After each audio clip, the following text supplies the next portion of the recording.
All right, guys, what's up? This is me, Mike, from the Canadian Nerd. Here we are talking about Star Wars, The Force Awakens. We're jumping into spoiler territory as well. We're getting right up in there with the death of Han Solo, Kylo Ren, Rey and Finn, and also some of the really most controversial things. What's up? And I am down with Star Wars, even though they f***ed up some things, but I brought my kid. This is like a little kid, so it's like generational. I remember going to see the Star Wars when I was just yay high, so now here we go. Let's talk Star Wars. So I'm a fan of the original trilogy. I don't like the prequels at all, so this is all about redemption for me. Your guys' thoughts on the movie? Me, personally, I love the thing. Okay, I absolutely thought it was great. It did exactly what it needed to do. We're back on target, and Star Wars is back. And that's all I really wanted to get from all this. It didn't have to be absolutely perfect. It wasn't perfect, but I feel like it successfully completed its mission. What was your thoughts? I would say, and I didn't know who from the Canadian Nerd was going to be a part of this, so I was like, interesting, we're all black dudes. Okay, I caught that too.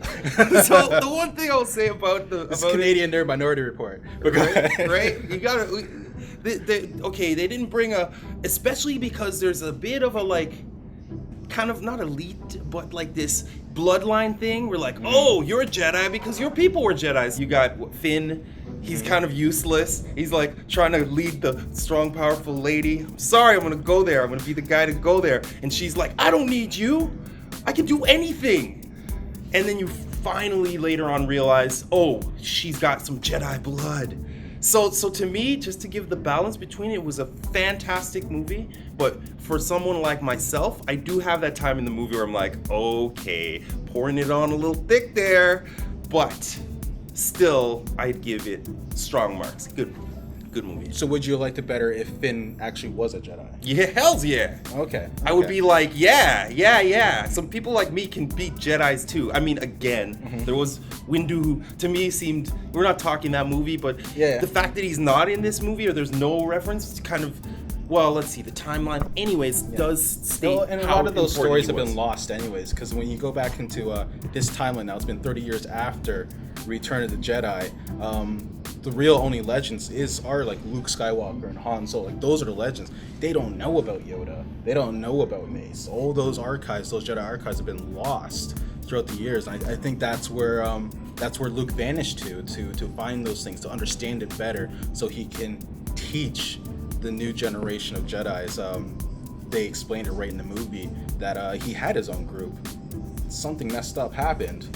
One of them betrayed him, Kylo Ren / Ben Solo, and everything went to shit. Han Solo. Let's jump into that, because that's the big piece here of this entire movie. And honestly, we maybe should have saw it coming. The fact that Harrison Ford was showing up to Star Wars Celebration, he was showing up to all these Comic-Con events. He never does that, especially for Star Wars. So the fact we were getting all that and it was really hyping fans up, we probably should have known that, like, he's gonna get it. He's gonna get his wish that he always wanted from Episode 6. The emancipation celebration. Exactly. So Han Solo dies by the hands of his son, Ben Solo, who is Kylo Ren, the antagonist of this film. Do you feel like it paid off? I saw it coming though. I mean, it's not like in the moment it was coming. In the moment, absolutely. Kind of did the shoulder elbow nudge. And we know what's gonna happen. But is it a big moment?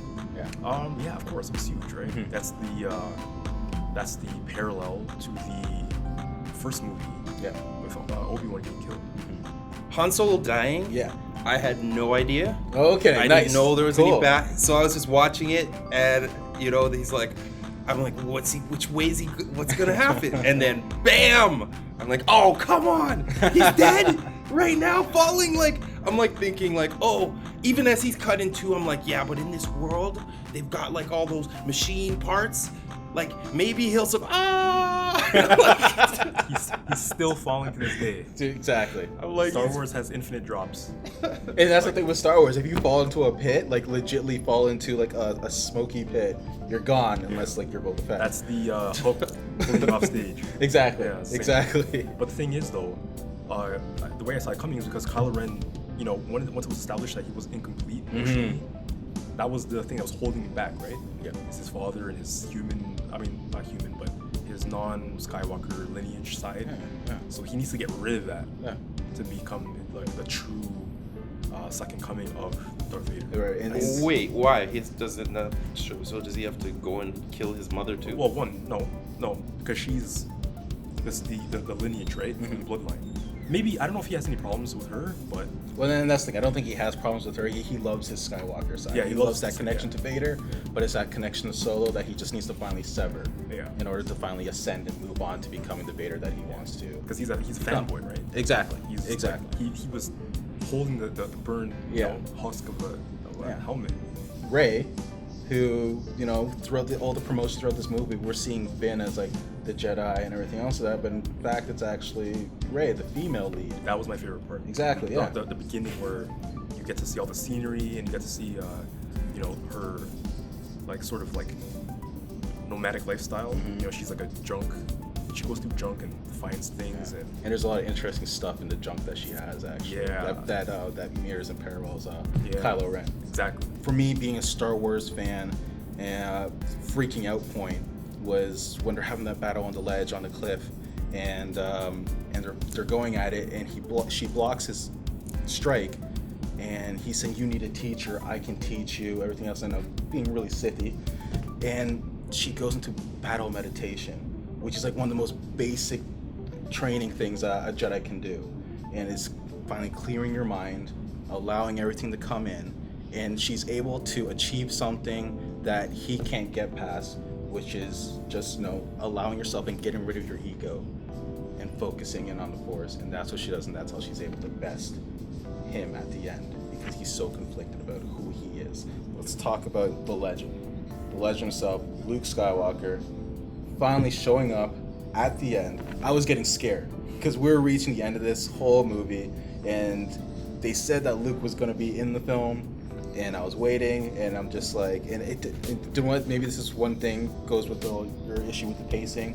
That last scene, I felt like went on too long, maybe because I was expecting to see Luke so bad. Like, they actually show her going up every single step up the hill, and I'm like, just get there, show his face, and until we finally get the reveal of Luke Skywalker himself, and no word said, and you know what, I'm okay with that. You know, okay, I'm able to back away as a fan and be like, okay, fine, no word said. It's just that look when he sees her, and he sees his father's saber in her hand. And I feel like, me personally, I felt like maybe that was like his Danny Glover moment. It's like, I'm getting too old for this. Well, my question, what I'm thinking of is Luke her father? That is a big question. You know, it'll be really interesting to see what they, like, if this training, they build this Jedi Force again. But honestly, by the time it got to that scene, so they were like, all of this, I was like, okay. So I was basically like, that was great. They blew up the Death Star thing, and then I'm like, another scene? But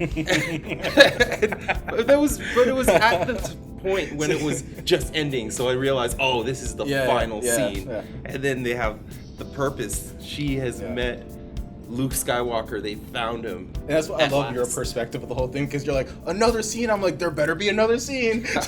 So, you know, that's great. That's awesome. Yeah, I was ready for them to complete the movie. I just, so that it didn't drag on too long. It was like, you did it, you end this movie, and then they did. So I think it was actually perfect. Obviously, it's a lead up to the next movie. Yeah. He's probably going to be resistant to the whole situation. You know, he's grief-stricken. Yeah. He's like, I'm going to go as far away from this place as possible. I'm going to just be a hermit. He's got the beard, you know, he's probably got the pissy robe on. Probably hasn't spoken to anyone in 20 years. Yeah. So essentially, you know, it is the final scene and the lead up, because, you know, he's back, right?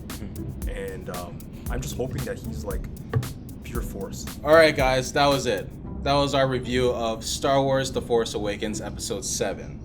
Overall, it was great, but we want to know what you think.